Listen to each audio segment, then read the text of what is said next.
we go. So.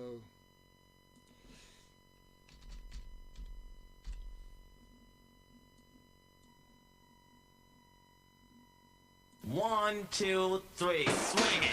Do you have an old sound tape or your favorite cassette tape that you want converted to CD or MP3 format? Do you need a demo CD, radio ad, a DJ or even a sound system for your wedding, birthday or special occasion? Then why not get in contact with KTR Records on 07931 152 448 or check out our website on www.ktrrecords.com. We have been in business since 2004 and also undertake community projects. So for your remixes, duplets and all your sound editing needs, why not contact KTR Records, official sponsor of World Jam Global Radio. KTR Records, coming your way.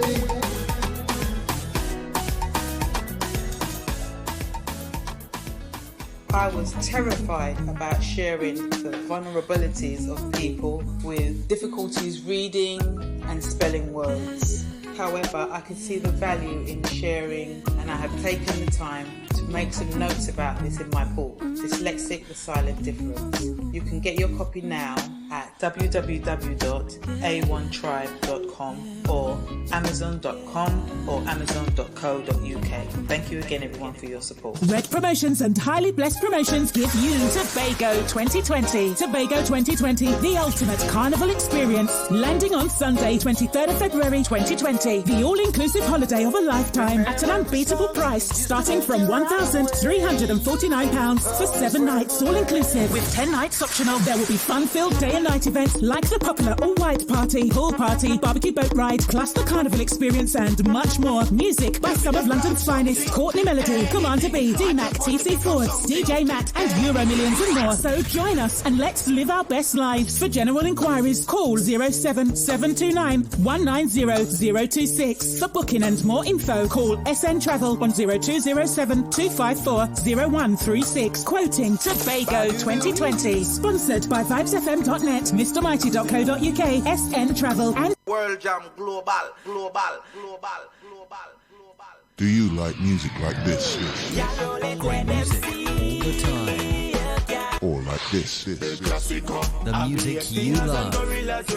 Maybe this. Great music that makes you want to turn up the volume loud. Or life track like this. Especially where human life is concerned. Surely, sooner or later, people will realize that lives actually matter. Then you're in the right place.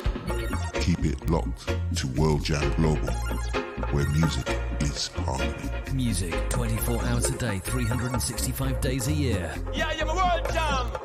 Hotter than them. See live schedule.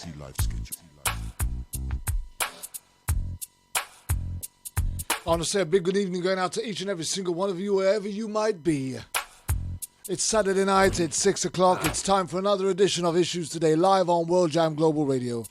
Already getting my time. You can catch us live on www.worldjamglobalradio.com. You can catch us live on Twitter, you can catch us live on Facebook, you can catch us live on YouTube. We are live and we are streaming right across the globe. Already getting my time. I pay for my crime. We start a really new special feature My time. right here tonight Crime. with our very own roundtable member, Miss Curtsy, the mama of the house herself, I didn't Yolanda McNair. system. It was all Series is called do or die. Healing Through the Pain. Many rivals. I was too young. It's where every single member of our roundtable team will be telling their story That was- over the next 7 months. Our very own TJ Very quick on my feet. will also be included in that, and she's going to update you on what that's all about very shortly. Stand by. Now, I do encourage you at this moment in time to please use this opportunity and the time while we introduce this track Don't need no- and get ready to set for the show, that you start to share this live stream with all your groups and stuff. Don't remember, I'm still in Facebook jail.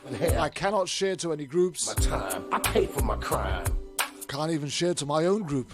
Already getting my time. I pay for my. You can share this along with all your friends, family members, Already getting my time. police brutality, associated groups, or anywhere where you think someone might benefit from hearing the stories of people that have struggled through some emotional roller coasters and who are here to tell their story. Stand by, folks. I was a drug dealer, sold more drugs than Superfly, but I never got high on my own supply. I'm not proud of what I had to do. That's why I'm telling my story to you and you. I had to repent, I must admit, I was doing all kind of stupid shit. Now sit back and think it over since I've gotten older. The life I used to live, I wouldn't do it again. I was young and dumb, my brain was so numb. I was a real Forrest Gump, but I was nobody's chump. Me and Billy the Kid had a lot in common. I was the real Terminator, much meaner than Arnold Schwarzenegger. I'd chew you up and spit you out like a real alligator, especially all you haters. The opening statements are going on right now. He could be facing life in prison.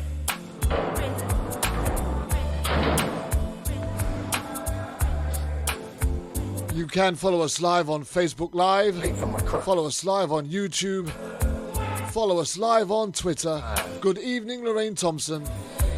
I want to say a big shout out going out to my roundtable team members, Scott Russian, Jerry Summers, and Stephanie Babb. Joining and supporting Yolanda McNair on today's show will be Patrick Lane and Dee Martin, and of course, Already did my time. ever present, I'm trying to get this felony our very own producer, assistant producer, and have TJ Therese Gallagher, citizen again. This is my message to all of my friends. my right hand Wide. riding shotgun, There was nothing. keeping everything in order. I was good with my hands and very quick on my feet. I was swimming in women. I had girls all over the street. I was getting money. Life was so sweet. Lorraine Thompson says Facebook is clowning already. Been rearranged. I'm a changed man. Don't need no gun in my hand. It ain't about being no gangster. Life is too short to spend it all in jail. Trying to cope with this living hell. Already did my time. I paid for my crime. Already did my time. I paid for my crime. Already did my time. I paid for my crime. Already did my time. I paid for my crime. Already did my time. I paid for my crime. I was a drug dealer, sold more drugs than Superfly, but I never got high on my own supply. I'm not proud of what I had to do. That's why I'm telling my story to you and you. I had to repent, I must admit, I was doing all kind of stupid shit. Now sit back and think it over since I've gotten older.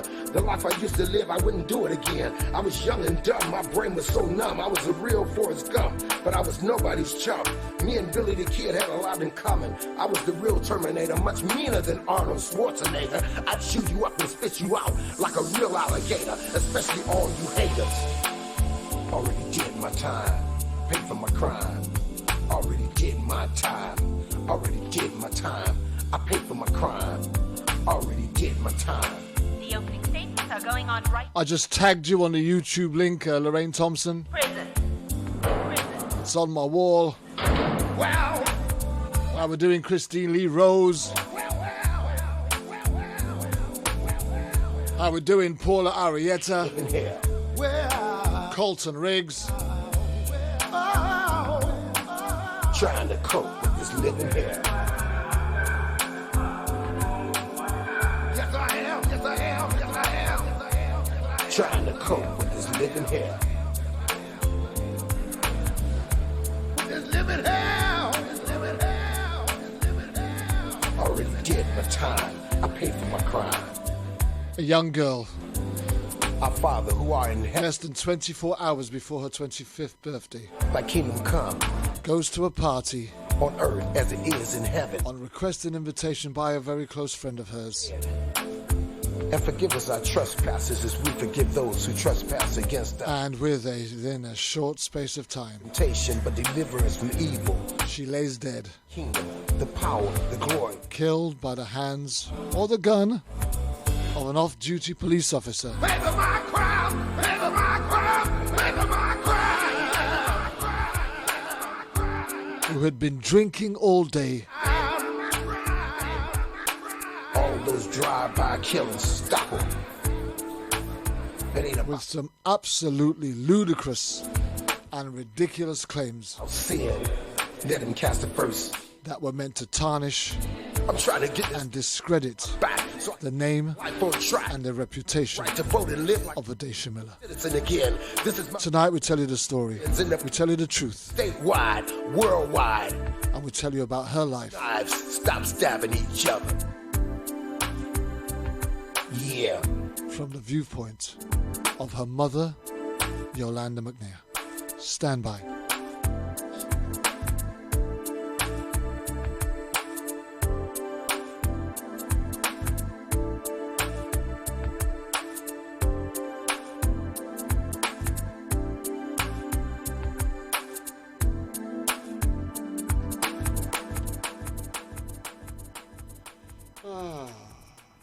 It's just one of them days. So, I've been to work last night. I've been driving my van for my charity all day. I've had no sleep until sometime yesterday. And here I am, live on Issues Today with Yolanda McNair, D. Martin, Patrick Lane, and first and foremost, let me introduce you to my producer, who's put this all together, and I think it was partly part of her baby and her idea as well, along with the support of Yolanda McNair, I think. I'm not sure. I'll leave it for her to tell you. It's TJ, Teresa Gallagher. How are we doing, TJ? I'm great, boss. How are you, besides tired? Very You're doing tired. good? Very tired, but very good. Really looking forward to today's show. I know, right? Yeah. It's going to be emotional. I think so. And I'm excited. But can you just tell our audience what the format is, why we're doing it, and what else is involved? Yes, I would love to. Yolanda is going to be talking about how she has survived in it's a segment that we've started called Healing Through the Pain. And what I really wanted to do was I wanted to include all our round table members, because there's so many viewers and so many listeners out there that want to know how to do it. Do you want to know which avenues to take? Yeah, go on.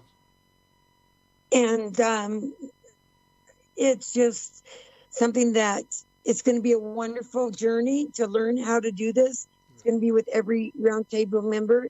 But today is Yolanda. She is kind of like the one that wanted this to go. She named it Healing Through the Pain. And we're just going to have each one of our roundtable members share how they individually got through the pain. Today we have with us, along with Yolanda, as supporters, is Patrick Lane, whose nephew was killed by police, and D. Martin, whose brother Andre was killed by the police. They'll be joining as supports for Yolanda, along with you and I, both. Okay. But the thing is, there was a period of time where the last few shows have been absolutely phenomenal, especially since the return of Jerry Summers as well, and the last couple of round tables, etc. And I've really felt a really spiritual presence in everything that we've been doing has just escalated to such an extent that the depth that we've been going into and what we've been pulling out of those shows, I feel that what we're about to do here now, with the experience of those that are involved in the round table and that have been supportive of Issues Today in particular, and bearing in mind, I noticed and I saw it shared this morning, it's been a year since we partnered with Patrick Lane on the first show that he did here. It's already been a year for Patrick. And I'm thinking, wow, a year, Patrick, wow. So there you have it. These guys have been on this show almost every week in one way or in one capacity or another. And now to retell their stories. Absolutely. And supportive of other people with their stories and their issues and their questions and their queries. And now they get to tell their stories all over again, which for me, I think with the experience that they would have had in supporting all these other guests and shows, we're really going to pull something out of this. I really feel that God's going to do something with this. Yeah, I do too. It's wonderful, isn't it? Yeah. The anticipation is great. I just don't, I'm going to be a little bit nervous about seeing people that I'm so close to knowing their emotional side besides their professional side, and that'll make me a little bit sad, I think. Okay. But it will teach us. Well, here we go. Why don't you introduce the mama of the house, the person who Yeah. initiated this, and then we'll kind of start getting going. Okay, Yolanda, we welcome you. And so great to have you back, like always. Please tell us what you have instigated here. Well, thank you. I had to do something with the energy and the anger that I had after my daughter was murdered. So I just, I had to figure out a way to channel it so that I didn't self-destruct or go out and do something that was going to cause more harm and trauma to my family. And that's one of the things I want people to know and understand. When you decide that you're going to fight for your loved one through the channels that are not meant for us to win or aren't set up for us to even be acknowledged, you are making a conscious decision to protect your family and your loved one who was stolen's legacy. So don't feel bad about it. And if somebody is trying to tell you that you should have went out and did something, tell them go do it their damn self and see how fast they move. Because that talk is cheap.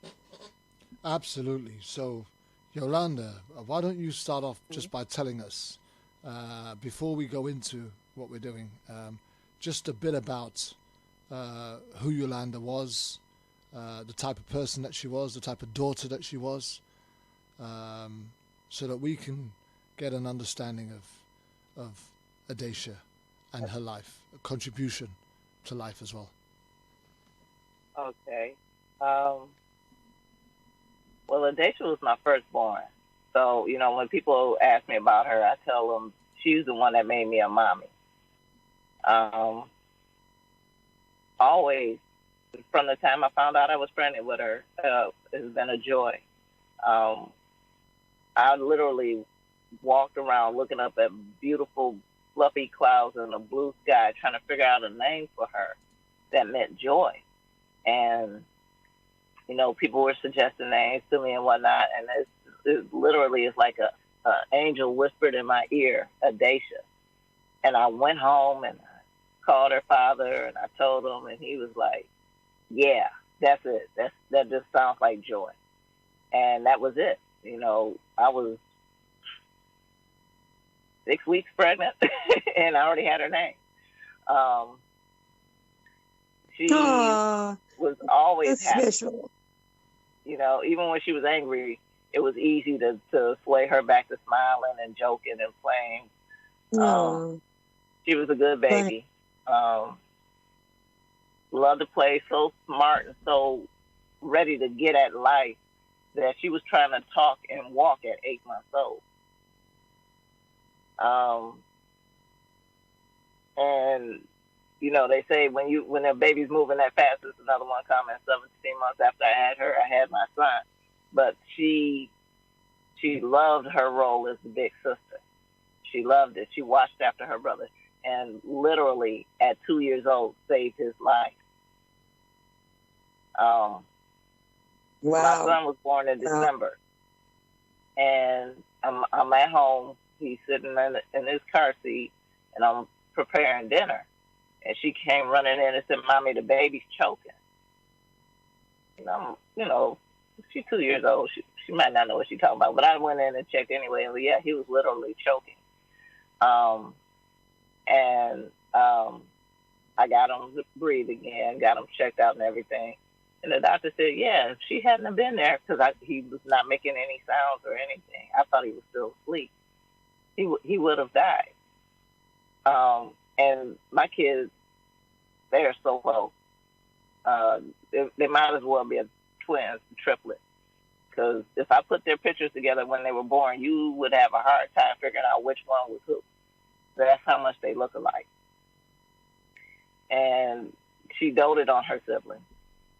They were her world. Uh, all throughout her life growing up, she was a helper.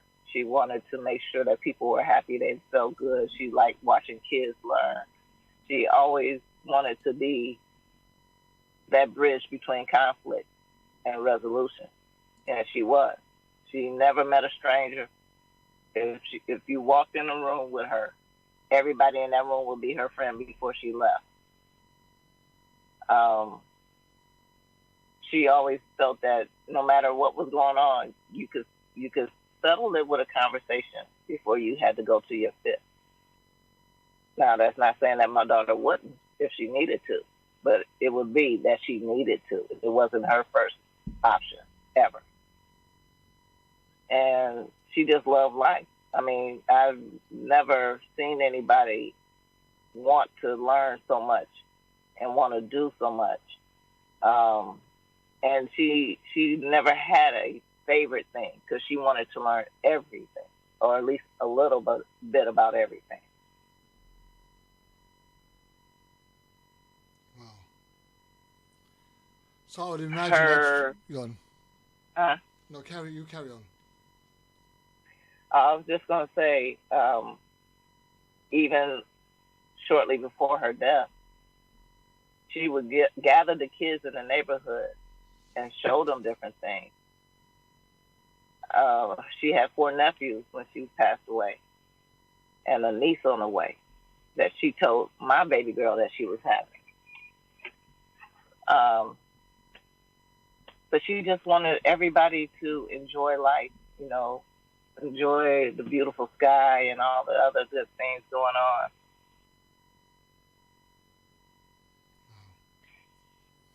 She just loved life.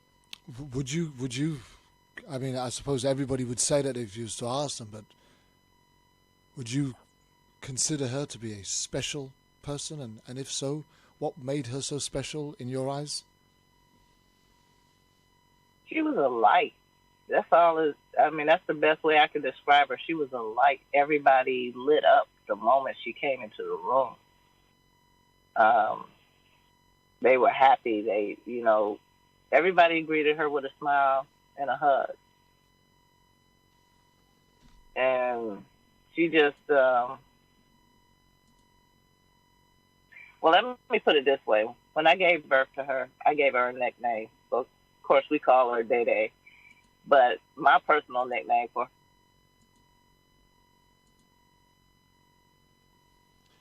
her. Are you there, Yolanda? You've disappeared on me. Hey, Yolanda? Yeah, I'm sorry. Can you hold on just 1 second, please? Okay. We can hold sorry. on. Yeah, that's okay. Okay. You ready? Yeah, I'm sorry. Oh, right, we're still not there. Maybe we just need to talk to... Are you there, Dee? Yes, I'm here. Can you just come in a moment and... you spent a lot of time talking to Yolanda about Adacia. Yes, we had a retreat for some ladies for the Pacific Northwestern Family Circle out in Portland, and I was just speaking. That was my initial first time meeting Yolanda.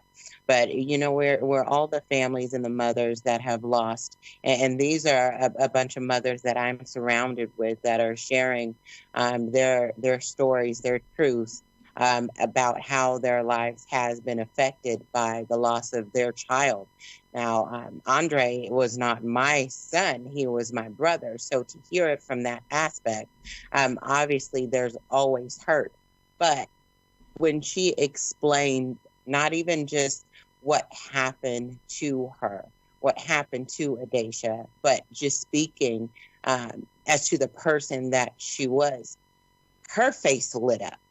So she has so much pride as to speak to who her daughter is, and who she was, the type of individual that she was. And I remember doing a show with On the Round Table, and she was just sharing, information about Adacia and how by Adesha being taken, it burned a lot of bridges, left a lot of friends lonely and without that compassion.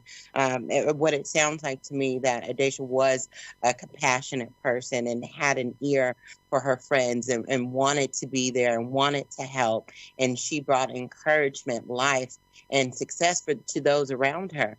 So for a lot of us not being able to indulge in actually having a personal relationship with the person, it feels as if we've missed out too. We may not have been blood related, but initially, when things like this happen, we share each other's story, pains, and we are that shoulder for each other. But the way that she explained her love for her daughter, the coming of her daughter, what has happened, you feel as though you've missed out on this person too, but you had no idea that they existed, but you missed out. So there's a lot of Adesha all over this world. So we just have to sever those moments. And I know the type of mother Yolanda is. So I know that love is mutual. Definitely mutual, as though the rest of us and our feelings towards our loved ones. And I think it kind of shows us how, when we've lost so much, to reverence the moments and not take moments for granted. We always have that maybe we should have did this, or maybe we could have done that. But this stops that maybe. Just do it. Yeah. And just do it. Just take that, that extra time to say and show that person that you love that they are loved, and make sure that they know that, because a lot of family members and or victims may or may not have felt the love that was initially, to be delivered to them. So we just have to definitely make sure that we show our love, compassion. When it comes to people that you love, you don't have to find time for them. You make time for them. Absolutely. That's Amen. That's the one. You You're make right. time. You're absolutely right. Let me just go back to Yolanda a second. In talking about just how special Adesha might have been or was, if I remember correctly, I mean, Adesha was a graduate. She was a top student. She'd done really well in her academics. Talk to us a little bit just about that. Yes. Adesha was like me. Very quick to learn things, grasp the concept, and be ready to go on to the next thing. And being that way, sometimes we got bored in school. We're always craving something more. When I was in junior high and high school, I was taking advanced classes for the next level because I was already capable of doing whatever that class grade I was in. I was already capable of doing all that work, so I was pushing forward. She did the same thing, to the point where I actually had to take her out of high school and take her and homeschool her, because the teachers kept saying she's too far ahead of the curriculum. I can't keep giving her the stuff because she's like at graduation level already. So when it came to her career, that was inspired by my mother. My mother had a triple bypass, and it leaves your body achy. Your body's cracked open, and they've done all this stuff inside of you. And when she was sore, and Adesha was massaging her shoulders and her back, and my mother just said, "Oh, you're making me feel so good. You really should do this. You are so good at this." And Adesha thought about it for a while, and she decided, yeah, okay, that's one way I can help people. So, because she didn't want to be a nurse, she said, I don't want to deal with people in their blood, but I can do that. I can help folks that way. So she graduated in the top 3 of her class. In fact, she was supposed to be going to sign a contract to work for a chiropractor on her birthday.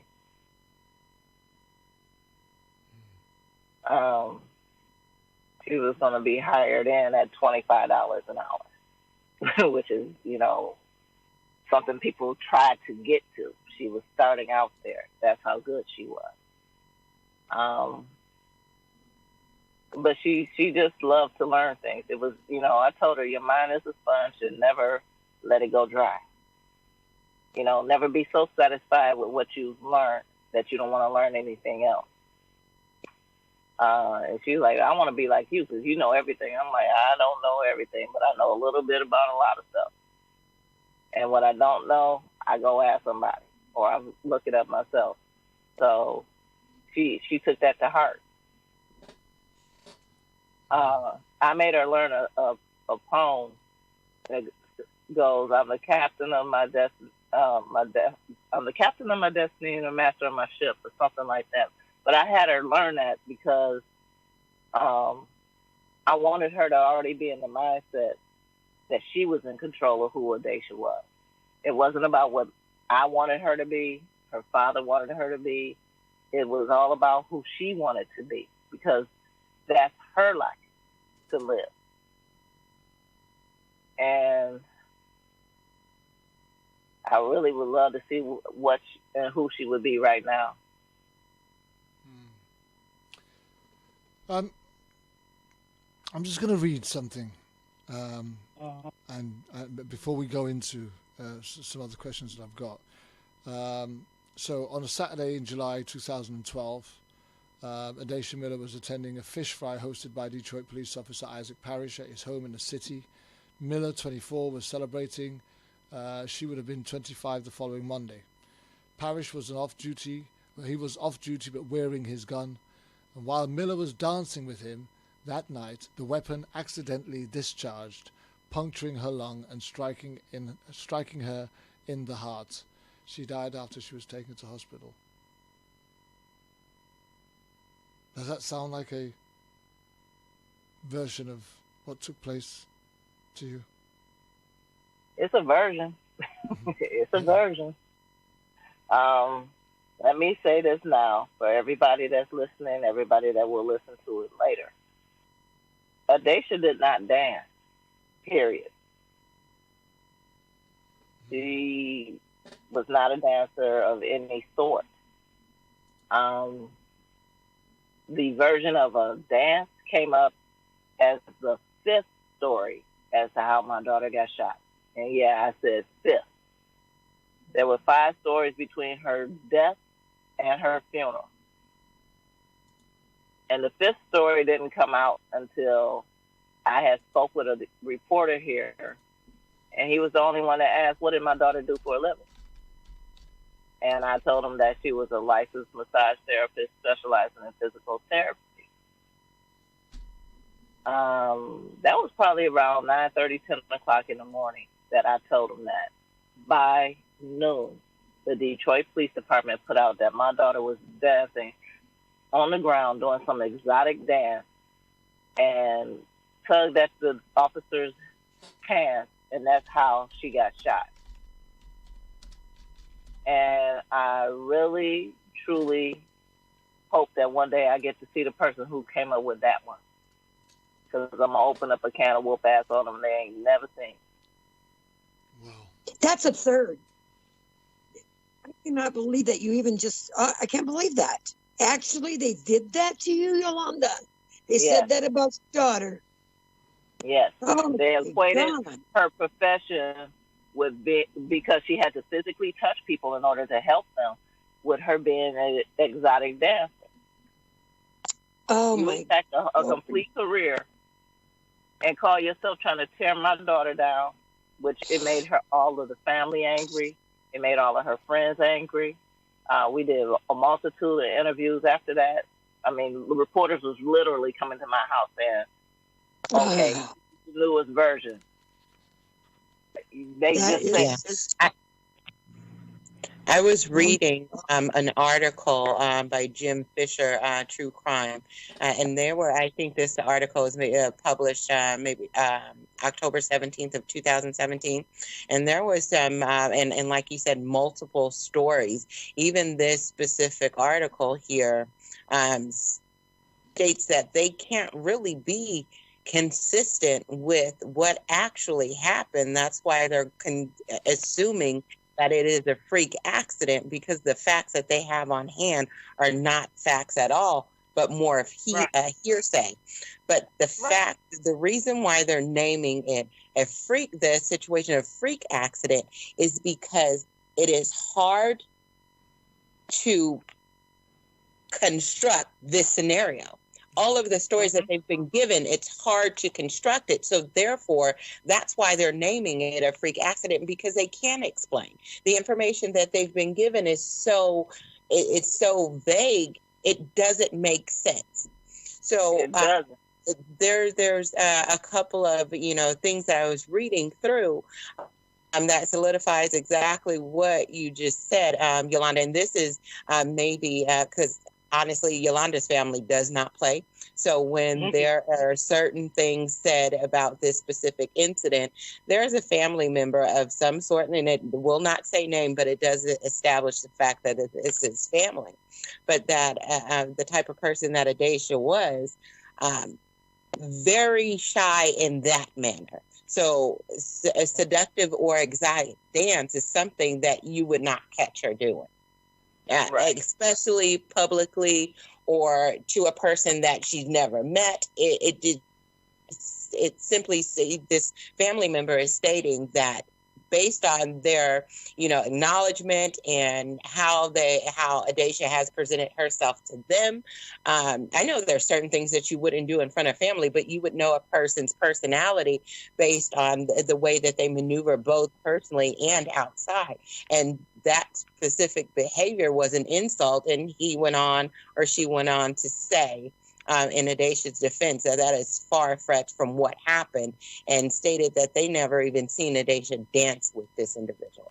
So that how she became, this article reads that she was, intimate dancing with him or whatever the case may be. Some of the individuals who state that they were in that atmosphere did not associate Adacia with touching him in a seductive way, let alone dancing with him. Right. But not every report has had it that she was shot accidentally while dancing with him, right? No. Well, let me tell you the 5 stories so we can better understand this. Okay, police came over to my house 9-something in the morning. Bear in mind, my daughter got shot at midnight. I wasn't even notified till 5-something in the morning. But comes over and says, well, it was a side-by-side hug and the gun went off. Then the next one was, it was a face-to-face hug and the gun went off. Now that's Sunday and Monday story. Tuesday, it was he was dancing with somebody, and she came up behind him to try to get him to dance with her. Thursday he's dancing with his wife. Adacia comes up, and her back is to his back, and she's trying to get him to dance. Now I'm sorry, I've seen the movie Wanted quite a few times. It's very entertaining. But in real life, bullets don't bend corners. And they sure the hell ain't going to turn around and go into somebody. Mm-hmm. The 5th story, of course, was the one where my daughter's allegedly doing this exotic dance on the ground. But that's only after they found out what kind of career my daughter had. I'm going to tell you where my daughter got hit, and I really haven't told too many people, but my daughter was shot in her side of her chest, not full on like everybody thinks. The bullet cracked a rib, went through her lung, went through her heart, and came to rest in her back.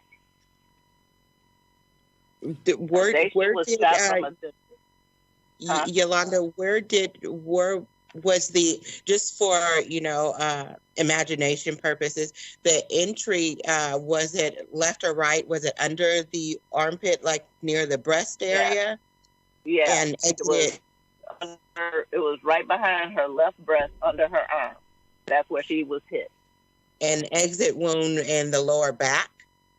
No exit wound. The bullet came to rest in her back after it cracked her fifth rib, went through her lung, and went through her heart. The cops lied and said, the bullet came out her back, we'll never find it. But lo and behold, I got this coroner's report where he drew a picture and said you could see the bullet and you could feel it if you touched her back. He went through her chest and removed the bullet.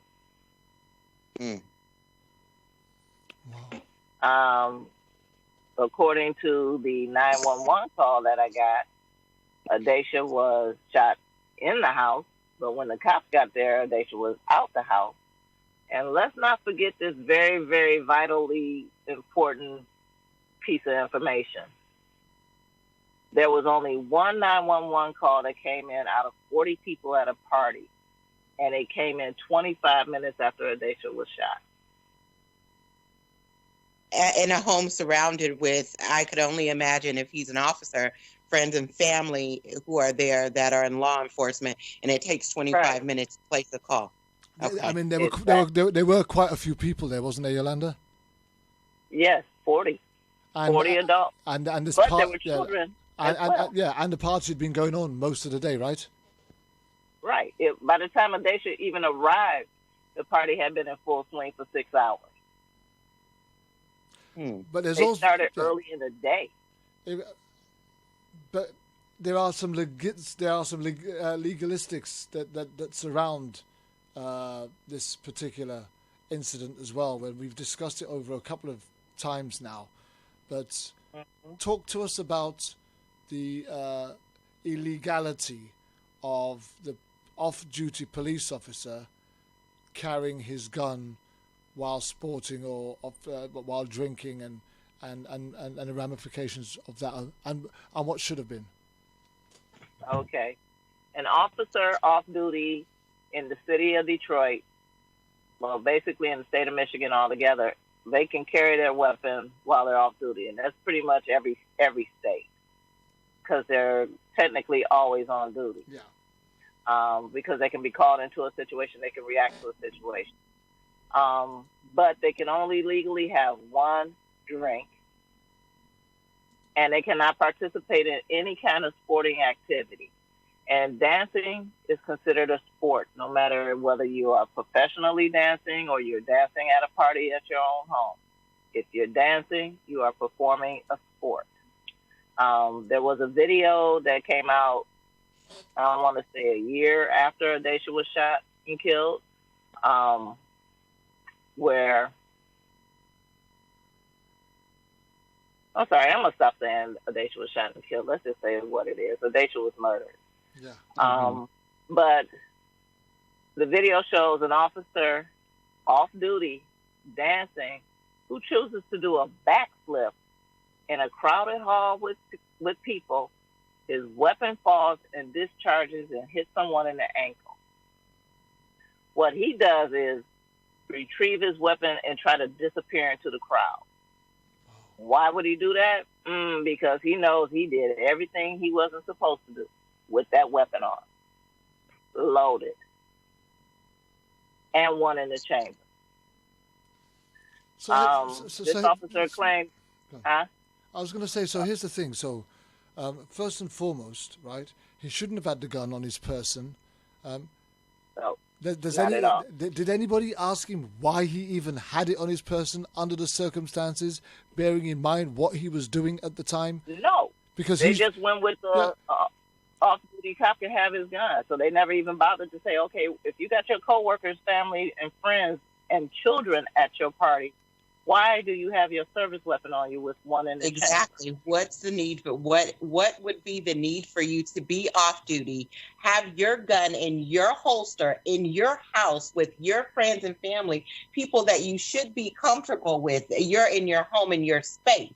And it says, I'm reading a couple articles as well, and it says initially police officers are prohibited from carrying their service weapons if they consume alcohol, period. Yes. And going back, continuing to go back over and over, I'm sorry to cut you off, but No there problem. was report, you know, in a couple of the different articles, like you said, of him. Obviously, he did consume alcohol because his behavior prior to other officers arriving or ambulance arriving, the witnesses reported him profusely drinking water in and out of the house as to dilute alcohol, the blood content of his alcohol levels. Absolutely. So that, and I don't know, was there ever blood taken to see? Well, that wouldn't have made a difference because he wasn't called in until the next morning to take that. So they gave him opportunity to clear his system. Sober up. Wow. Now this is what they didn't do. They didn't follow policy, protocol, or procedure. Okay, and I have family members who are cops, and the first thing out their mouth is they didn't do anything they were supposed to do. There was supposed to have been somebody that came there from the forensic team and set a bag on the floor, told him step in it and take everything off from head to toe. You're at home, you can put on whatever you want. They were supposed to bag his hands with a zip tie and a bag. Take him to the hospital, draw his blood, take him to the police station, check his hands for gunshot residue. None of that happened. Not one of those things happened. They got his statement the next day. They got his shirt, only his shirt, the next day. Paperwork that he was supposed to have filled out the next day. They held everybody at the party at his house till 3 o'clock in the morning, and I know that because I have 2 copies of the 911 calls and all of this, everything that proceeded after that.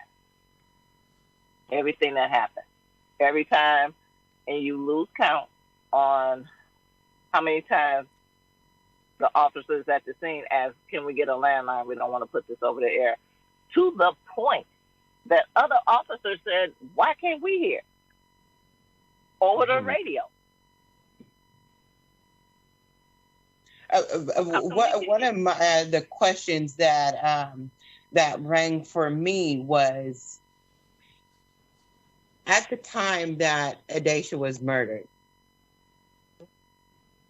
the call was placed inside of the home, stating that she was shot in the home. If she was shot in the home, why was her body initially moved outside? Because they had to set a scenario for people to say. And this is, I find so stupid. They said, and I got cookie cutter accounts from people, heard a firecracker, saw her fall. Now bear in mind, no, it was only 2, maybe 3 people in the same area where her body was found. Everybody else was scattered all over the backyard. It's dimly lit. They had a DJ. He had 2 speakers the size of doors blaring outside of a garage. So how in the hell is anybody other than the people standing right next to her going to hear a sound and be able to locate her in time to see her fall? That happens if you bring her out, you lay her down, and you tell everybody this is what we're going to say. Which somebody did say happened, and they put it in a online news site that's called Crime in the D. All of this stuff and I'm getting all this information, and it just made me angrier and angrier, and I was already in fight mode because you took mine. I already told people, y'all should have Googled me, then you would have understood who you fucking with. I'm not stupid by a long shot. I was going to be a lawyer before I became a mother. So I know how to read paperwork. I know what the codes are. I know what the information is. And if I don't, I know who to holler at to get it. Right. So, trying to play me like I'm stupid, you're insulting my intelligence on top of the fact that my heart is hurting. Yeah. And that's very bad for whoever does that. because I had to really counsel myself not to snatch somebody. You know, Yolanda, Understand that. Yeah, we've looked at the issues that surrounded how Adesha lost her life.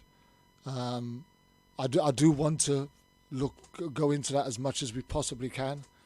But today's feature really was more about how we were gonna look at how the healing through the pain. So, but before we talk about the healing through the pain, I just really want to talk a bit more about the pain, because Adesha was 24, just about to be 25. So let's just say, for example, the date, the next day was going to be her birthday. So what was the family's plans for her, Adesha, for her birthday? What was it that you were looking forward to? What did you have planned and set up to do with or for Adesha, either that day, the next day, or in the coming days to celebrate? Because 25 is one of those big birthdays, isn't it? 25, 20. Right. So what was it that was on the cards for her? Were there other family members that were planning a secret thing, or what was the plans for Adesha to celebrate her 25th birthday with her family? What was your plans? The plan was a big party. Her and I had to run and joke from January 1st, 2012, because I'm 20 years older than her. And I actually had her at 19 and some change. I turned 20 shortly thereafter. Her birthday is in July, mine is in August. So the joke was going to be, she was going to be 25. I would turn 45, and then we actually have a full, legit 20 years between us. And that never happened. I went from planning a party to planning her funeral. I literally went and picked out her casket on her birthday. Wow. And my family was all there when I came back. Spoke with the reporters, and I told everybody I still want to sing happy birthday to her. And there's a video on her page, R.I.P. Adesha Miller. And you can see us doing that. And you can hear the pain. You sang happy birthday to your daughter, even though she died on her 25th birthday. Right, everybody. And how did that feel when you did that? Was it an empty feeling? Was there a real gut wrenching, ripping out feeling? What was it like singing happy birthday to your daughter, knowing that her life had already been robbed from you? It hurt. It still hurts just to think about it. It hurt. I felt like I was being slowly destroyed from the inside out. But I had to be strong for my family. I had to be there for my children. My youngest son had just turned 12, 18 days earlier. And they had this big party for him. My older children played with him all day long. I mean, a full 24 hours or whatever Ian wants to do. They played water balloon fights, frisbee, tag, dodgeball, football. I mean, they had the whole neighborhood involved in this. I had to make them come in the house at 11:45 and sing happy birthday to him before it wasn't his birthday anymore. And they went right back outside. Nobody came in the house before 3 in the morning. And then 18 days later, she's murdered, a day before her birthday. And the effect is my son, he's 19. He'll be 20 in June. And he still doesn't want another birthday party. He told me he never wants another birthday party in his life. That's got to be a traumatic experience for it. Absolutely. Because now you've robbed them of whatever joy that they would have ever had in having a birthday party, because now all you remember when your birthday comes around is how you lost somebody that you dearly loved. Right. And nobody can move past that. My kids, And it's not, they break down. My daughter breaks down. My granddaughter's birthday was yesterday. And, you know, we took her and bought her stuff that she wanted, and she went out with her family, and they had a big birthday party for her and whatnot. But both my daughter and her children's father said that they supposed to be here for this. She told us we was having a girl. My granddaughter is the only girl, and Adesha told Taisha that she was having her. And she looks so much like her auntie. She's a spitting image of her mother, but she looks so much like her auntie. Everything we do is based on how our life used to be and how our life is now. I told everyone the day that she died, say her name every day, and Adesha will never be gone. And every day her name is said. Do you feel sometimes that your life is on hold? I feel like my life was altered. And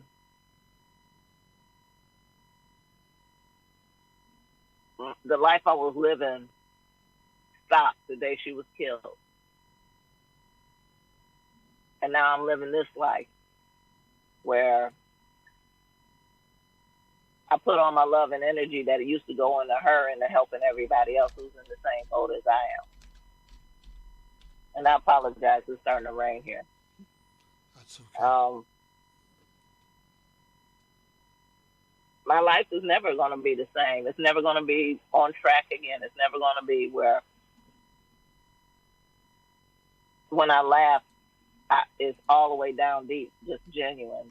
It's genuine, but it can't nudge out that sadness. It can't remove that pain. You know, we move forward as best we can, but I tell everybody, and I told my family, and it's something that I take to heart for myself. The best way I can honor Adesha's life, the best way we can honor our loved one's life, is to keep living life. Don't stop because this happened. That's not honoring them. They don't want you stagnated. So I keep moving forward, but at the same time, I literally remember when my life changed.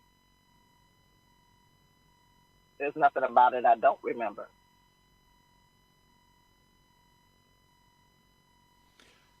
What do you think your life was like before Adesha died? What was your life like? What was life like for you, Adesha? What was life like for you? No matter how much I had to struggle to take care of my family or deal with situations, help them through learning lessons and whatnot, I was happy. My home was full. All my kids were there. My grandkids were there. And it wasn't a burden to have my family there. And everything changed. I went from being okay with my kids going out to fearful when my kids went out. And I still have to deal with that. I'm better at it right now.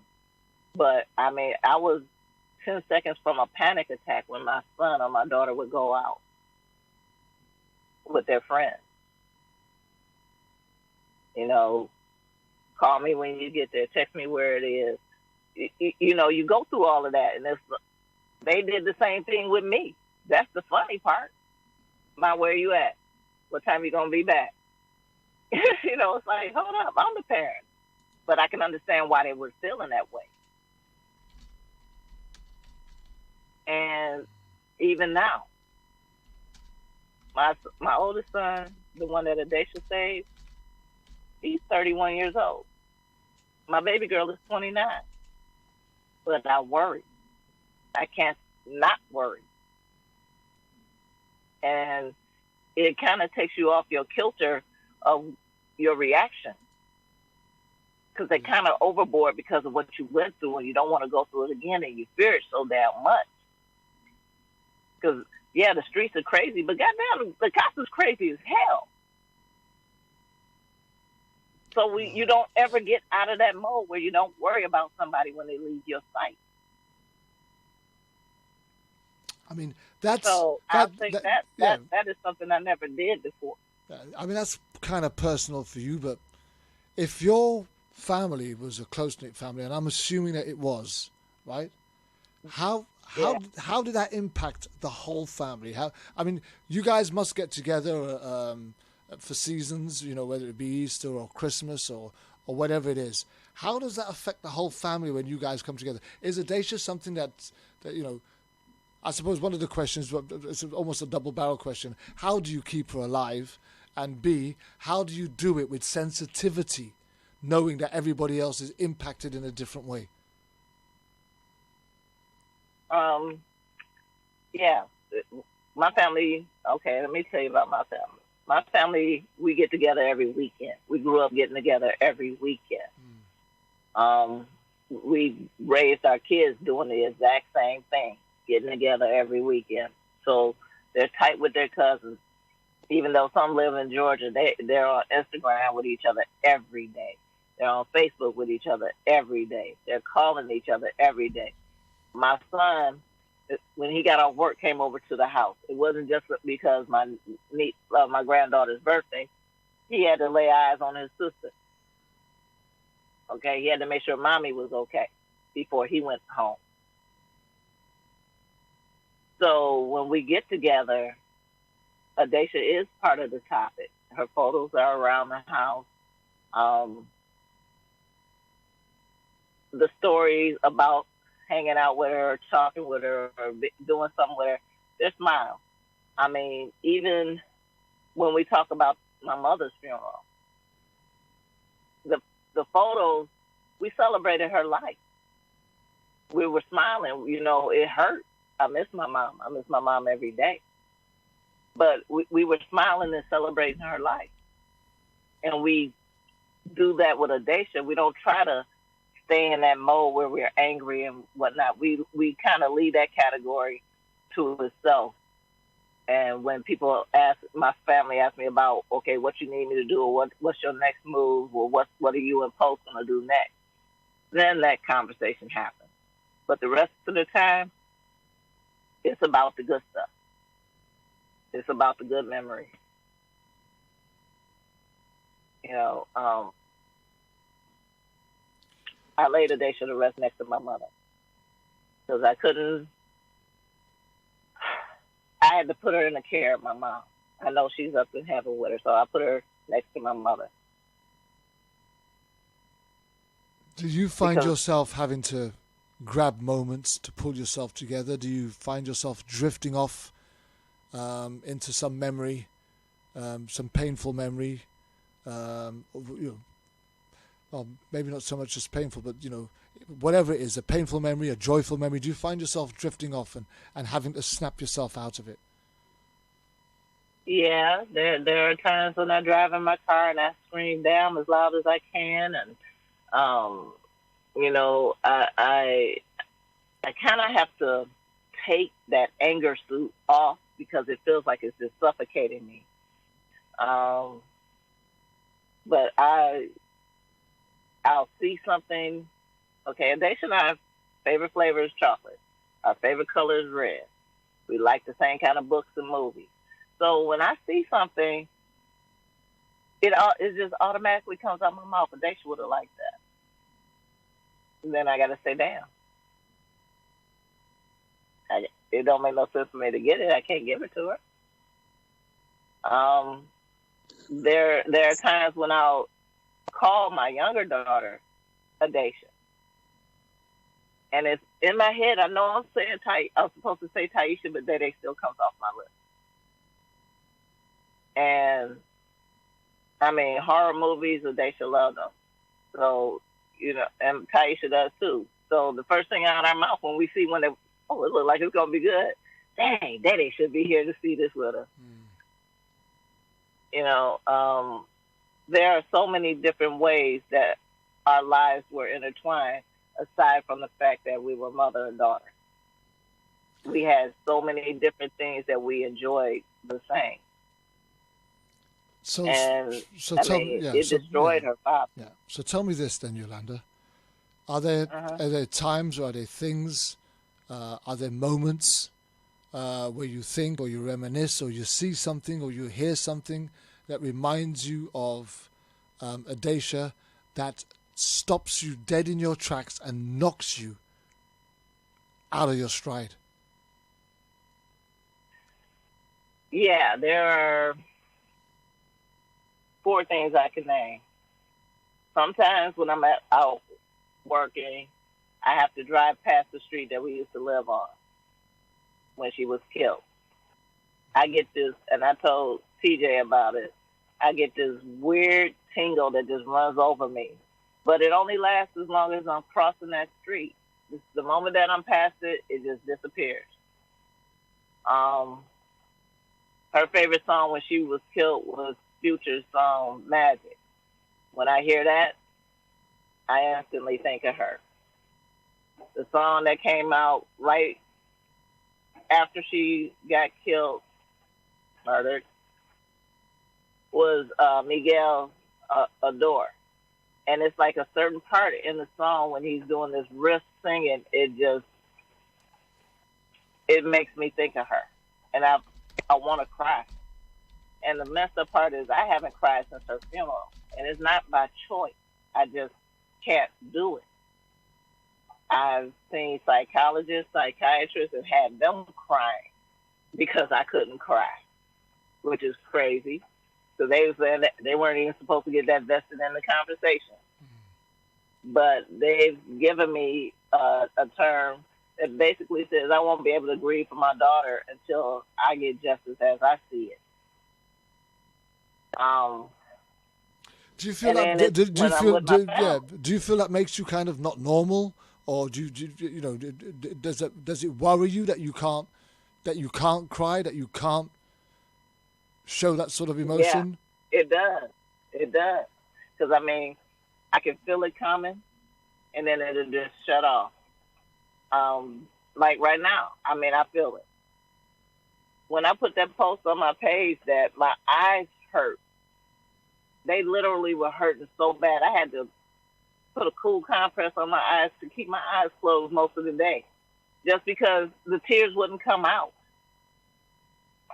And that's so wild, because I can watch a movie and it be emotionally, sad or whatever, and I can cry at that. I can cry at something funny. I can cry at something sad. But I can't cry for my kids. Yeah. But you know what, Yolanda? The most painful tears are the ones that you cannot show. Oh, amen. Those are the most painful tears that no one will see. That type of pain is not visible. That type of pain you only feel. It's like your eyes can't even muster how to produce that type of pain. That's something your heart. This is a type of pain that's not for the eyes. It's your heart cries. Right. And, the tears that when we laugh and when we, having fun and enjoying ourselves, that's, letting somebody know either, you're sad, you're in pain. That lets the other person have an idea of how you're feeling. But the type of pain that you're describing, that's when your heart cries. There's nothing that can fill that but the peace. Just closing your eyes and looking at the smile on their face, or remembering the good. That's the only thing that partially, gives you some type of relief. But I completely understand where you're coming from. I like you said, sometimes when I'm in my car, because people, you can't display that type of pain to people that literally think you're nuts. And they're rightfully to assume so. So you're absolutely right. I get those moments where in the car and I'm just like, you have that moment to where you're like, my thing, I just yell out his name just so loud that my ears pop. And then, I go into my mode. It's no tears. It's just hurt. It's like you're weeping from the inside. And there's no bodily fluid that can display that type of pain that you feel. Because if anything, we cry tears of blood. And hopefully, you know, that doesn't happen. But I totally get what you're saying about that. And I honestly think you're about as, you may be a little nuts sometime, which I love, and you know, but I get it. You're absolutely normal, but I don't think that's a type of pain that you can cry and have someone see. That's a type of pain that your heart feels, that's all through your body. A tear wouldn't even be able to describe that type of pain. Right. Well, what happens with even the military, with soldiers, after they've been traumatized on the battlefield, they get what they call the 1,000-yard stare, right? And it's just like they are just zoned out. They are checked out emotionally, and they have to be to survive. And that's what happens to us, and especially the mothers. I know because it's happened to me. We become so traumatized. We all have a form of PTSD, whether we have been diagnosed or not. So what we feel and what you're feeling, and with that, Yolanda, it's not crazy. It's absolutely normal. It's when you've been traumatized, when we've been traumatized to a point where we can't just get in and just readily, you know, rifle through those feelings and those emotions. So that's what it is. We have been traumatized. Yeah, you know, and it's so unexpected. I mean, it'll just come out the blue, and it'll be like everything in my brain is hollering Audacia, and you know, I got to get it out some way, because when I tell people, and I don't know if they really take me serious or not, but when I say that the darkness in me, the rage, the sea of anger, and the desire to be so medieval destructive is there, it makes black look blue. I'm not exaggerating. I did a lot of work to work on my temper, because I'm quick to violence. I'm not gonna lie. I'm quick to it. And I had to really dial myself down. I'm like, okay, we got kids, we got to do this. You know, I've did a lot of Yolanda counseling. And to sit up there and watch how these, you know, this cop sat at a desk for 2.5 months and went right back out on the street, and still is out on the street right now. I'm subject to see him anywhere. And the funny part is, despite the police department's efforts to scrub every kind of social media of his photo and his wife, guess what, boo-boo? I know exactly what y'all look like. I know I've put his pension number on Facebook. I put his voter's registration number on Facebook. I know that you and your wife got divorced and where she moved to. But I've made that decision. I'm not going to act on that. I made that decision. And when I make my mind up, that's it. I'm done. Okay? But it is really, really hard to be that way, especially when things happen like the video I posted. It came up in my feed. One of my children's friends put that video together. She cried for 4 days after she made the video. It took her 4 days to be able to compose herself enough to have a conversation with me about the video. And it shows everything that anybody would need to know about my daughter. Look at her smile. Look at how she smiles. Look how she holds herself. Now, that's somebody that's out there doing an exotic dance on the ground with some stranger. Yeah. And let's be clear, my daughter didn't know him. She wasn't messing around with him. His wife was there. What woman in her right mind goes to a woman's house to mess with her husband in front of her and his family and her family? She would truly have to be out of rabbit-ass mind. And guess what? My kid wasn't. I raised my child with morals, and she stuck to that. If you married, don't talk to me. If you keep talking to me, let's go find your wife and tell her that you're trying to talk to me. And Audacia was taken to the hospital by the police. When the cops got there, the officer took his glove off. He had the fingerless gloves, but he took it off to check her for a pulse. He said Adacia was cold to the touch. Do you remember the weather condition at that point? We were in the middle of a heat wave. It was So 78 degrees that night. It was 78 degrees that night. So there's no way she should have been cold. No way. No way whatsoever. Her hair was out of a scrunchie. Adacia has long, thick hair. Pulled back tight in a ponytail. I know because I saw her 10 minutes before I went to work. She came out, showed me what she was wearing to the park. Left from talking to me, giving me a kiss, and me telling her I love her, and she said she loves me, to talking to her brother, her father, and one of our cousins.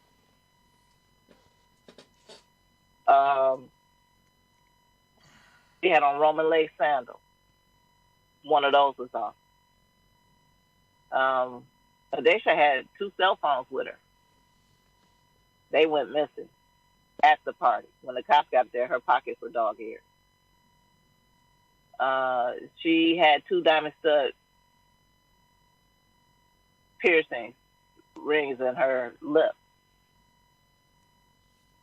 Police made notation of that, and then they went missing. The cops told me that she had $3 in her pocket. I know she had more than that. But she had on blue jean shorts, so I got back 3 crispy $1 bills. And bear in mind, it took me 4.5 years to get her property. 4.5 years of me asking them, where's my cell phone, da-da-da-da-da. And somebody tried to use one of my cell phones that she had on her to sell a vehicle a year older than mine. And the cops didn't even find that to be a coincidence. There are so many different things in my daughter's case that don't make sense, and this dumbass prosecutor, Kim Worthless, closed my daughter's case and cleared this officer of all wrongdoing when my daughter was shot at his house, at his party with his service weapon. And they took 25 minutes to call 911 in the first place. And she had full knowledge of that. She never questioned why I didn't, y'all, call right away. Here's the thing, Yolanda. You work for the same organization, the same government that is responsible for not giving you justice for the death, the loss of your daughter. How does it feel going to work each day knowing that the people that you work for, your paymasters, are responsible for denying you the justice that the death of your daughter would deserve? How does that feel? Well, I no longer work for them. I work for a different entity now, but for that 1.5 years that I was still working for the city before they miraculously came up with a reason that they needed to fire me, though they asked me to come back from Georgia to work here, gave me back all the back pay, all the raises, the insurance, the whole 9. You don't call somebody back like that if they're a problem and then turn around and fire them. But nonetheless, it was very hurtful. I was very angry. The city would call themselves covering their ass. They didn't want one city employee suing another one. But they closed the case after not doing anything. It took 7.5 months to get the report that was generated 24 hours after Adacia was killed. 7.5 months. And then they had 99% of it redacted. But they're not so smart, because I've had several different requests in from other people to get copies of the report, and they didn't even copy the report after they redacted it, so they don't even remember what they did. So we get bits and pieces in other places and whatnot. But it's very hurtful, and I understand when people come to me and they've fallen apart. I know what they're going through. I'm still going through it, and I don't want anybody to get the impression that I'm over it or that it doesn't affect me. It does. It affects me every day. But I made the choice to be about the business of getting justice for my daughter. And I'm not stopped doing that, but I help as many people as I can. That's why Host exists. That's why Protect Our Stolen Treasures exists, so that we can help as many people as possible. Because we don't have the knowledge to deal with them. Sorry. Yolanda, can I ask a question about Adacia? Sure. When the police arrived or the ambulance arrived, on the examiner report, were there any, I remember, and a couple of the articles said that they heard the firecracker and something that sounded like a firecracker go off and she fell. Did she fall backwards or frontwards? Were there any scars, signs of a tussle, bruises, anything like that? Well, everybody said, like I said, a cookie cutter account. Heard a firecracker, saw her fall. Everybody said she fell backwards, flat on her back. There are abrasions and a gash. I'm not going to say where they're at because I don't want to give out too much information because I've held it for quite some time. And truth be told, these are my whole cards. So I'm not gonna say where they're at, but yeah, there are injuries to my daughter that indicate something else happened aside from the fact that her hair is out the scrunchie, her piercings are missing, her pockets were ran. Somebody called themselves attacking her, and found out the hard way it wasn't gonna go down like that, and that's when the person went and got the gun and shot her. She wasn't accidentally shot. The bullet came from a distance. I got 7 gun experts. And each and every one of them says, no, she didn't get accidentally shot. Including a sergeant in the Marines that trained snipers. And he said that just based on where she was hit, period. So let's just go. Sorry, Yolanda. Let's just go there for a minute. I wasn't going to go there today, but let us go there for a moment. The officer is standing in his party out in his garden or in the yard, wherever it was. His gun is in the holster. The claim is that Adacia was dancing with him. So did it have a safety catch? And if it had a safety catch, was the safety catch on? Secondly, how on earth would she have reached for his gun without him reacting, responding, putting his hand on his gun or even on her hand to stop her from touching? Exactly. Because none of that makes sense. You'd be aware of this, right? And reactive to it. But so tell us the angle in which the gun would have had to have been, bearing in mind it was holstered. Facing down. Facing down. Well, I could tell you this. There was a gentleman who was a triple threat. He was a mathematician, an engineer, and a forensic expert. Him and his wife spent 4.5 hours in their garage attempting to reconstruct how the police report claims my daughter got shot. 4.5 hours. The best he said could happen in a fantasy world is that the gun turns 180 degrees, stays up in the air, and fires. He's basing that information on thinking my daughter got hit frontal with the bullet, not knowing that she was hit in her side. There's no physical way that my daughter could have got shot the way that they said. So I'm sorry to interrupt. I always have a ton of questions. Based on the way that the bullet entered, would you say it's safe to say that she saw the bullet coming? If your arm is raised, then if your arm is not raised, it would have went through your arm. But if it's raised, to say she like tried to block this, that it went to her arm. You know, it was the sergeant that I was referring to said that. He said two things. The person saw it coming, and they're right-handed.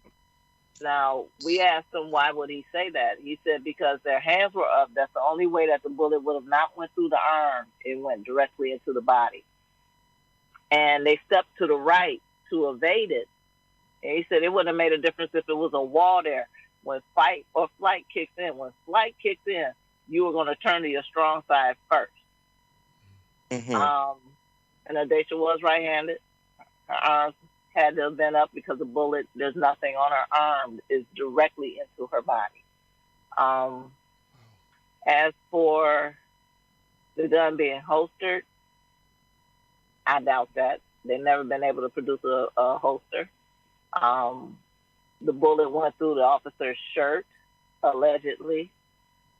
They brought a shirt downtown. We never got to see it. We never even got a photo of it. The officer's statement doesn't even support it. He's a 16-year veteran on the shirt. Wait a minute.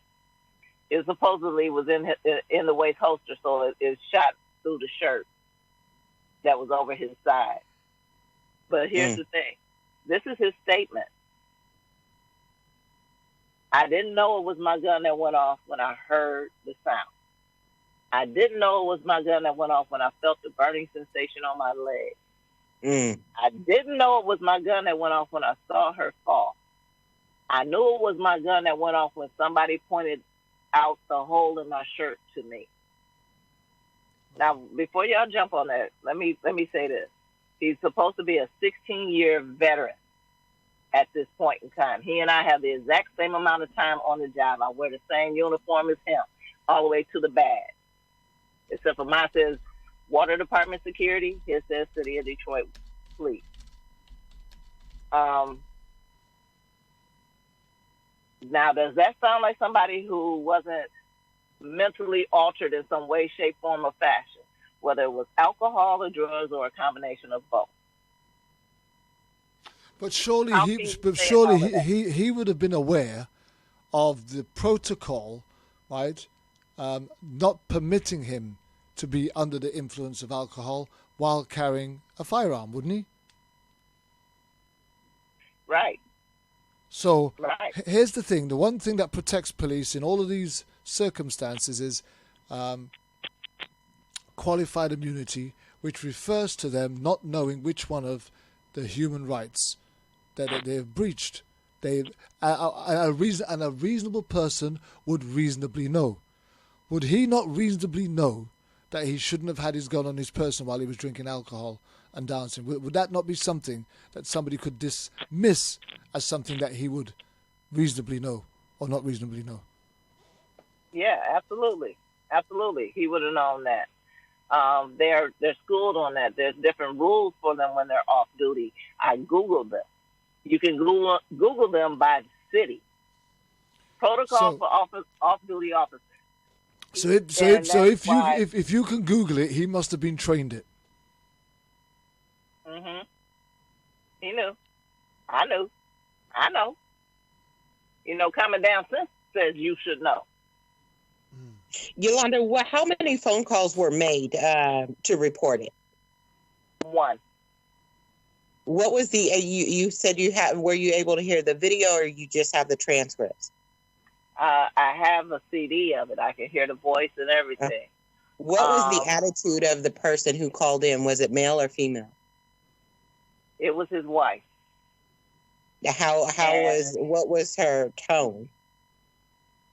Like she was ordering chicken. So she was calm, collective. Did it sound like she was at a party or she was just sitting down reading a book? Sound like she was irritated that she had to do it. And I'm going to quote you what she said. She calls 911. The operator asks, "Where's your emergency?" She says, "Somebody just got shot in my house. We don't know who did it, but they're not here." The operator says, whoa, wait a minute. If you don't know who did it, how can you say they're not there? Exactly. Absolutely. Wait a minute. Let me finish this part so you can understand what I mean by ordering chicken. So she says, well, they 25 as of the day. They either shot in the arm or the chest. What you want us to do? Wow. And I'm not exaggerating. That's exactly and this is the officer's wife. That's exactly how she sounds. And that's the officer's wife. Right. Only 911 call to come in 25 minutes later. Wow. The operator tells her to go look and had to tell her 4 times and tell her that it makes a difference if they shot in the arm or the chest. She walks over, allegedly, to my daughter and says, move, let me see. You see how quiet y'all are? That's how quiet it was there. You didn't have anybody crying, screaming, cussing, saying, oh my God, on the phone, saying, I can't believe this happened, doing CPR, nothing. No music. Not even somebody saying she's dead. Wow. Yeah, it didn't. None of this speaks freak accident. Nothing. Right. Nothing. Nothing. And she calls back about 5 minutes later. And it's a different operator that gets the call. 911, where's your emergency? She's like, oh my God. She's like, ma'am, I'm trying to help you. And then it pops up that the house. She said, ma'am, you just called 5 minutes ago. Well, they not here yet. What y'all want? Oh, never mind. They pulling up now. Click. My gosh. Right. Trust and believe. It takes everything in me to not go beat the brakes off of that bitch. Wow. It really does. And it definitely matters. The question, why does it matter? If you place a call such as that one, whether a person is shot in the arm, you can live without an arm. But if in the event you're shot in the chest, chances are, your first train of thought is if you hear someone getting shot in the head, that's it. That's a wrap. Typically not, but that's a wrap. So understanding that it does make a difference for you to immediately respond, because that life may be able to be preserved, is reason why it makes all the sense for you to get to the area and assess what's going on. Absolutely. And with her being the wife of this individual, she should know firsthand how important it is, and for the atmosphere to be as calm and peaceful as if this is a day-to-day event. That's asinine. That makes no sense. You would have imagined there would have been some commotion, there would have been some noise, there would have been some confusion, there would have been people scattering around the place trying to work out what was going on. How did it happen? Something. There would have been some voices, there would have been some screaming, there would have been some shouting, there would have been some crying. People up in the air not working out of, how did this happen? Who was it? And bearing in mind that not everybody in the party knew her. Right. Nobody, just the girl that brought her. So where's the surprise? Where's the surprise? Where's the confusion? Where's the chaos? Right. And how you're right. Irritated. If anything, she should be the utmost concerned, thinking that this is a child, this is someone's daughter, but you're irritated, as if somebody burnt the chicken. Like the thought in her head was, damn, this gonna fuck up our homeowners insurance. Right. That's crazy.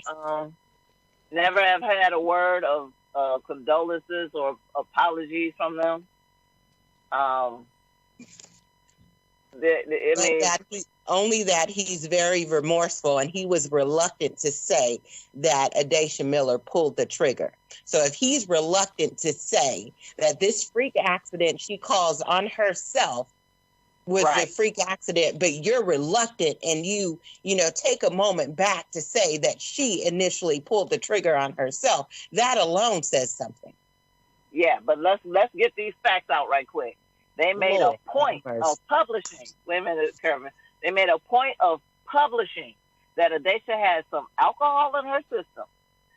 That, and then they went private with there was no gunshot residue on her hands, her wound track, or her clothing. There goes the theory of her being but they went public with the fact that they claimed that she had alcohol in her, but they went private. Right, with all the rest. And when a reporter came to me and asked me, well, how do you feel about the fact that they're not saying whether or not the officer had anything in his system, but they're saying that they're pouncing on the fact that your daughter had alcohol in her system? I said, let me see. She's 24 years old. She wasn't driving. She's at a party serving alcohol, and she's out celebrating. But how could they say he had nothing in his system? He'd been drinking all day. Right. And you know damn well he was. He black.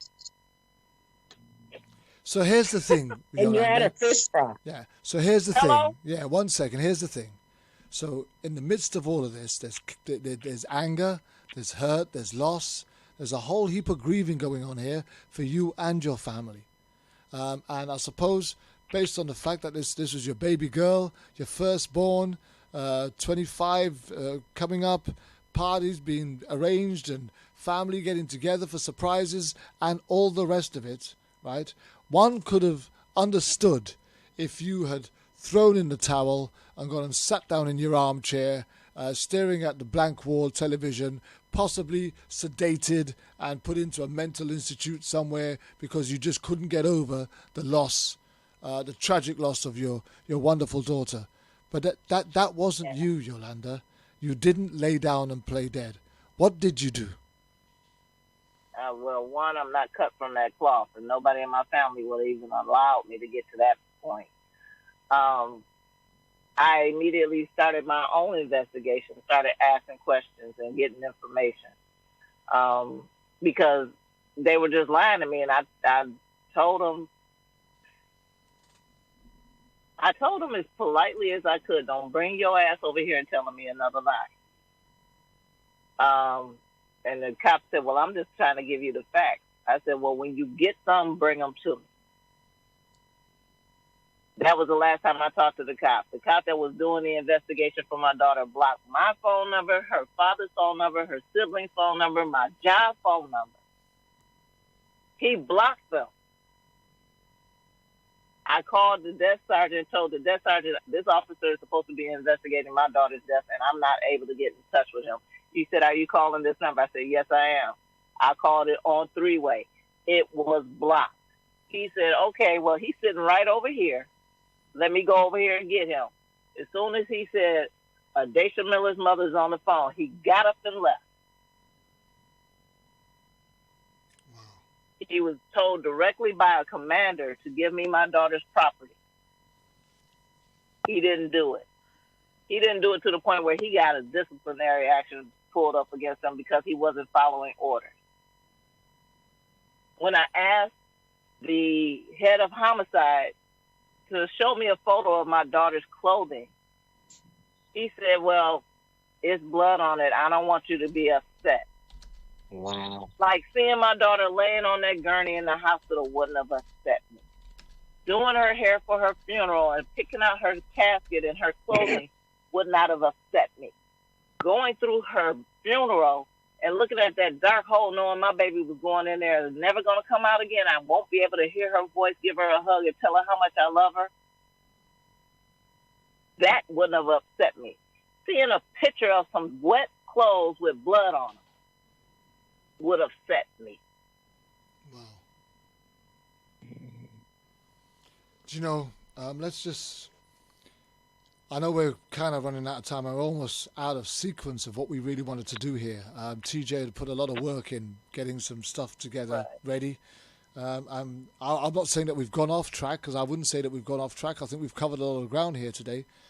And I do believe, I think we're probably already thinking of another part 2, sorry, Yolanda, because there's just so much more that can be had as we delve into this. But I want to talk about how you managed to get yourself out of the fire, how you managed to get yourself into some sort of normality, some assimilated normality. How did you get yourself back into society? How did you get yourself out of that mindset of being in such a dark and an angry place that you were able to do something constructive, so constructive that you are the founder and president of Post, which is Protect Our Stolen Treasure? The first thing I did was I wrote how I felt every day. When I got up in the morning, I had got this little diary that had a D on it, Old English D. So I said, okay, that's they talking to me, so let me grab this. And I wrote in it every day. I wrote in it several times a day. What I was feeling, how situations reminded me of her, what was going on with the case or wasn't going on with the case, because there was a whole lot of nothing going on with the case. But I got it out. I knew if I kept it in, it was going to do one or two things. It was going to take me out, or I was going to go over there and take them out. So I had to think. I got 3 more kids. I got 4 grandkids. I can't let them win and then make everything synonymous with my daughter's name about that poor cop. Fuck that cop. So I went ahead and did that for a while. I made certain that I kept things moving the way that they were with my family and my children. I come talk to me. I've always had an open door policy with my kids. Don't make a difference if I'm asleep. Wake me up. If you need to talk to me, do so. And I would talk with them, and I've seen the psychiatrist, the psychologist. I gave them back all their pills. I'm not taking that stuff. And then I saw where it was helping me being able to help others. And I was introduced by a mutual friend to Myrtilla Joe, who is Ayana's grandmother, and Kevin Kellum, who is Terrence Kellum's father, and Kimberly Davis, who is Kimani Davis' father. And we were going to these little meetings that they were having and whatnot, but it wasn't addressing our issue. And I'm like, no, we can't do this. We got to have our own. So I talked with them. We agreed. I said, okay, well, we're going to kick around some names, figure out what we're going to call ourselves. And on March 23rd, 2016, Post was born. Wow. And we just progressed from there. We moved on from just having a chapter here, well, this is the nucleus, the headquarters, to having chapters in different states. We have a chapter in Columbus, Ohio. We have a chapter in Greenville, South Carolina. We have a chapter in Lawton, Oklahoma. And our newest chapter is in Wichita, Kansas, which Patrick here is the first male president of a chapter, and he's the president of that chapter. Let's bring Patrick in as we've got to that, because that was actually where I was going with this. He's been sitting in the sidelines for an hour and 45 minutes, waiting patiently to get in. And so Patrick, as we unravel this story of Adacia Miller, Yolanda's daughter, and the pain and the confusion and the chaos of the battle, the fight, the grieving, the trying to understand everything. In the midst of all of this, she's put together an absolutely awesome-based family support unit for other people that are going through something quite similar as she is. And in fact, you are the first male president of any of the chapters of Protect Our Stolen Treasure Post. What a tremendous honor. Not bad, huh? What a tremendous honor. Not bad, huh? Huh? Not bad, huh? No, not bad. The only male the first male in a female group of presidents. And I'm in great company, Kervin. So But yeah, Yolanda is amazing. She is. She came across my radar about a year ago, and I saw her and immediately recognized something extraordinary about her. Hard to put my finger on, but you're not going to find a more committed person. And so I partnered with her as a pledge member to Post, and in the years since, we've become friends and now colleagues. And I'm excited about what we're going to do in Kansas and what we're going to do overall. I really loved, we were talking before we even came on the air and about Adacia. And here's something that I found to be true, and I'm sure that Therese and Yolanda and Dee would agree with me, is that when we go through this in a family, everyone that comes after, everyone that it happens to, in a sense becomes our kid. You know, when I hear Adacia's story, I mean it's so clear that she was a unifier, right?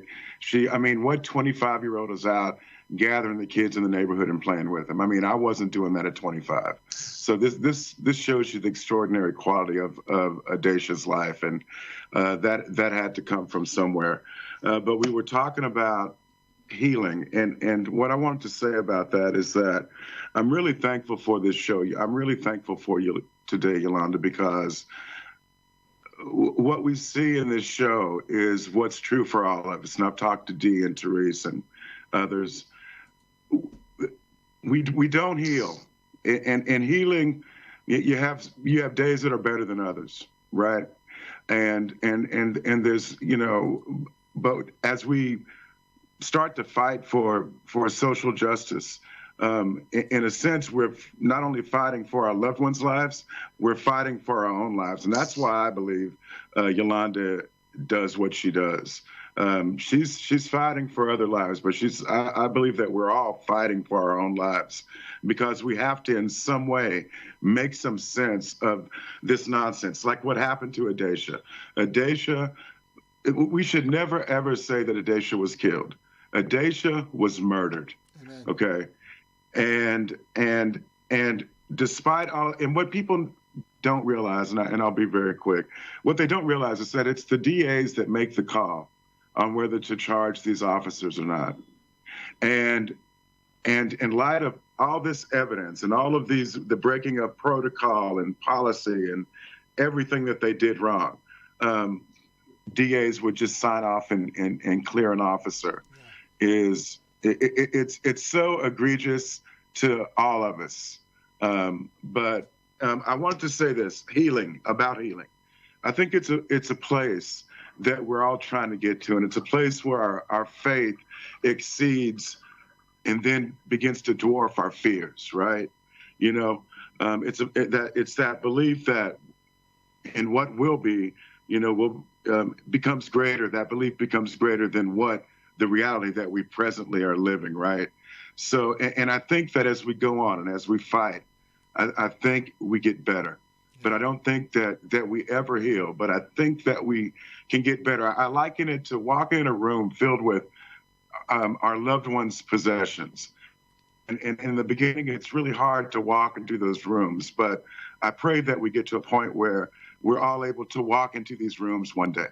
And not only just walk in, but to actually pick up some of those items and handle them, and feel, instead of feeling sadness, feel the joy that person brought us, So healing is a process. And I think that being angry for me is part of that process. There are days that I am angry, So, but I really want to thank you, Yolanda, for coming on and giving all of us a glimpse into your story, into Adacia's story. Thank you. You're welcome. Thank you for sharing that, Patrick. We really do appreciate that. And as you begin to develop the Kansas chapter of Protect Our Stolen Treasures, may God just fill you with wisdom and opportunities to touch, change and transform lives, bringing about peace and comfort in the midst of their grief. In Jesus' name we pray. Amen. Amen. Amen. Amen. Thank you, brother. Amen. You know, as we come to the close of this, and I think TJ is already looking at part 2 for this, so we'll be touching base again sometime afterwards and pinning down the date for a part 2 on this. And for the next 6 months, 7 months including this, we're going to have another member of the roundtable come back and share their story of how they were able to overcome one of the most traumatic experience an individual could ever imagine. A parent, a mother or a father or an uncle in Patrick's case, burying their child. You know, it's not what you'd envisage in a lifetime. You expect to go before your children. You're much older, supposedly, and you live for your children. So therefore, your parting shot is to literally make a way and leave some sort of a platform that your children can operate from and forward and progress to.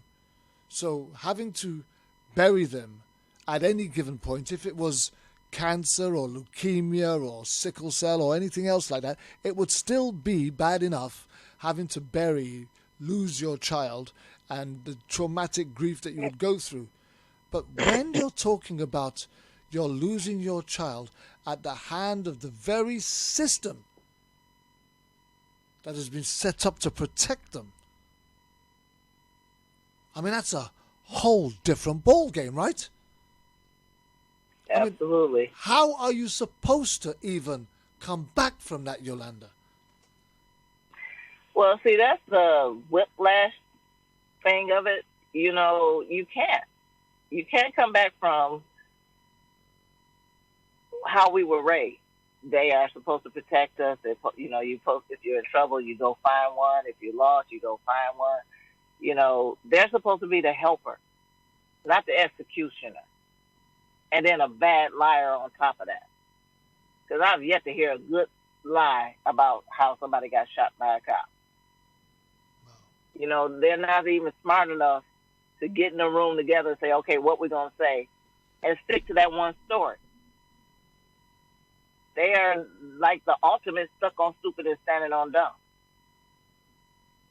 And it's a disservice to the badge, the title, and the job, the way that they behave.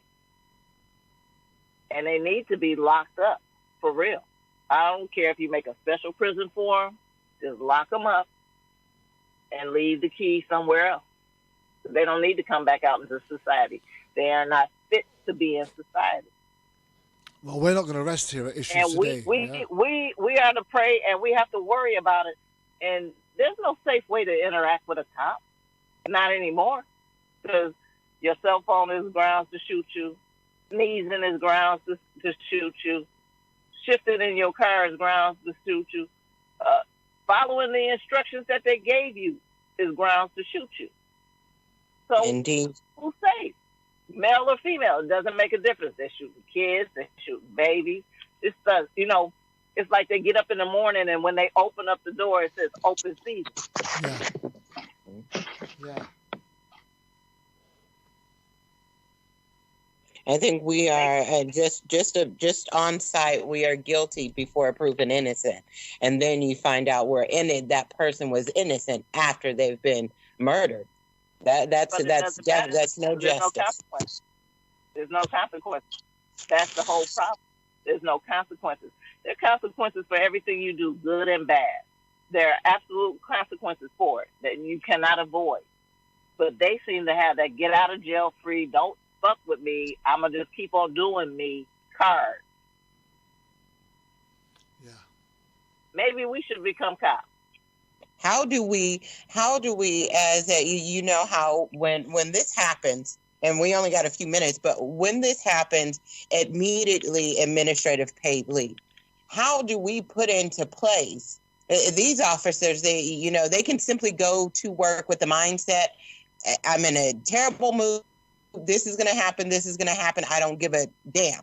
and they do these certain actions, and they have plans for the next few days. They can choose to participate with the investigation or be as reluctant as they want with information. They're still going on that administrative paid leave. What process can we do as a whole? Because like you said, there's no punishment, there's no penalty. How can we put something in place to remove the administrative leave? If anybody else in employment, that wouldn't happen.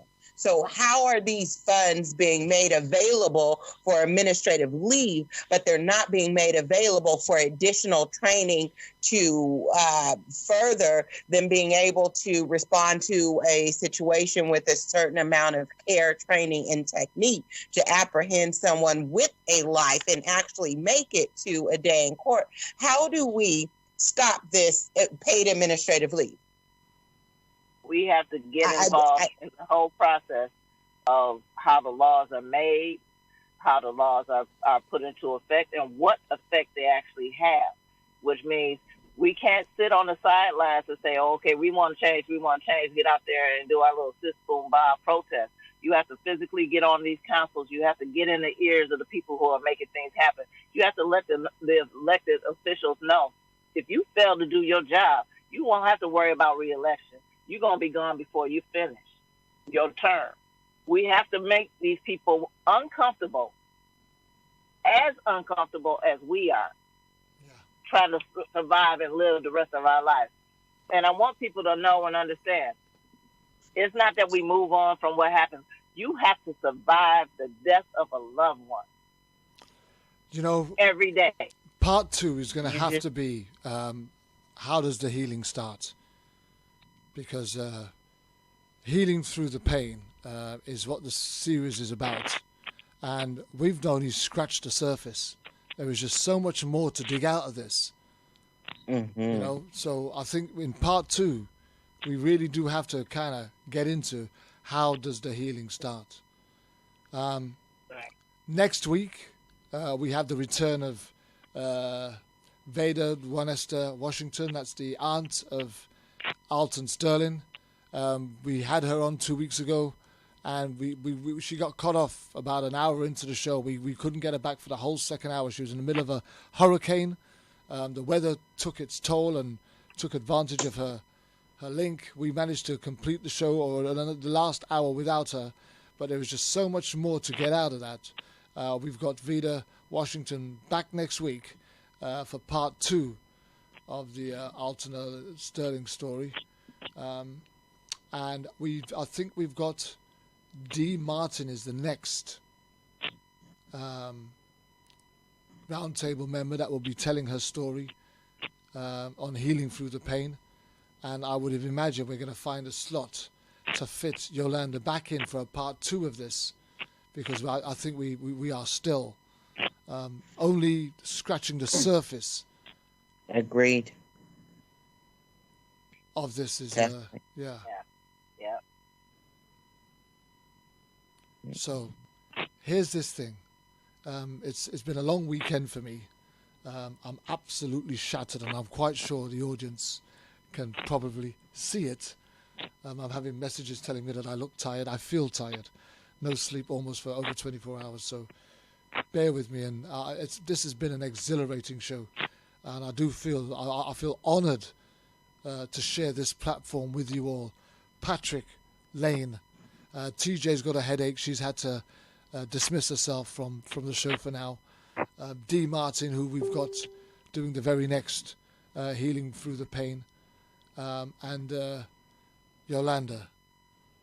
What a tremendous, mighty woman you are for yourself, your family, and all the other women and families who you've supported through Protect Our Stolen Treasures, and those that you give hope to, those that you give comfort to, and those that you give support to.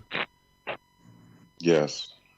And we, the work that you do, and bearing in mind, there's probably no presidents coming down the line to put you on the Hall of Fame, but just know that you're in God's Hall of Fame. Amen. Because Amen. Thank you, it's an absolutely great work that you're doing. And there are so many families that can testify to the amazing work that Protect Our Stolen Treasures have done, and the amazing work that you personally have done in supporting them at their time of need. I can see I've got a message from you telling you want me to rest after this show. Okay, Mama Curtsy, I will rest. Or is it me you want to rest, or is it TJ you want to rest? I'm not sure who you're sending that message to. Both of y'all. Okay, Both of y'all. And me. I've been up since 1 o'clock last night. Oh, wow. I could have called you this morning then. Yep. Well, Patrick, I'm sorry, Kervin, thank you so much. You showed out. So you gave 200%. We couldn't tell a bit. So you came with the questions. You made the show everything. Yolanda, thank you for sharing in detail. A lot of, what I was hearing is some of the stuff that I've never heard before, understanding that we've had the conversation, but allowing those who don't know or have no idea who Adacia Miller was, they now have an idea. And I could only imagine having even more viewers on part 2, because like Kervin said, we barely scratched the surface, and you're so full of information. So it's a treat for anyone to hear and get some information, and definitely stepping into the healing process of things. We don't heal, we just maneuver through and make good at doing it. But that is definitely the case. But thank you so much. Yeah. You're welcome. Thanks, sis. Well, here we are. We've come to the end of the show. But we really do look forward to being with you again next week. We thank you, Yolanda, Dee, Patrick, and TJ for being on the show with us today. And we really do look forward to having Vader Washington back on again next week. Without the hurricane, hopefully. Without the hurricane. Right. And where we can complete the story of Alton Sterling, which was another huge, tragic death at the hands of law enforcement. An absolute slaughter of a man selling CDs at a corner store. And if you guys remember correctly, we actually ripped that story apart, and we've laid the police case in tatters. We're going to be picking that up again next week and rolling right over it all over again. So thank you very much. I'm back tomorrow morning with another Church Before Church, which is my gospel show. So if you're into getting up in the morning and worship and praising God, please join me tomorrow morning, 8 o'clock in the morning, Greenwich Mean Time, whichever way you want to put it. And we'll be back here on Issues Today again next Saturday, where you can hear part 2 of the Alton Sterling story. God bless, take care, and we'll see you soon. Thank you very much. Thank you. Thank you.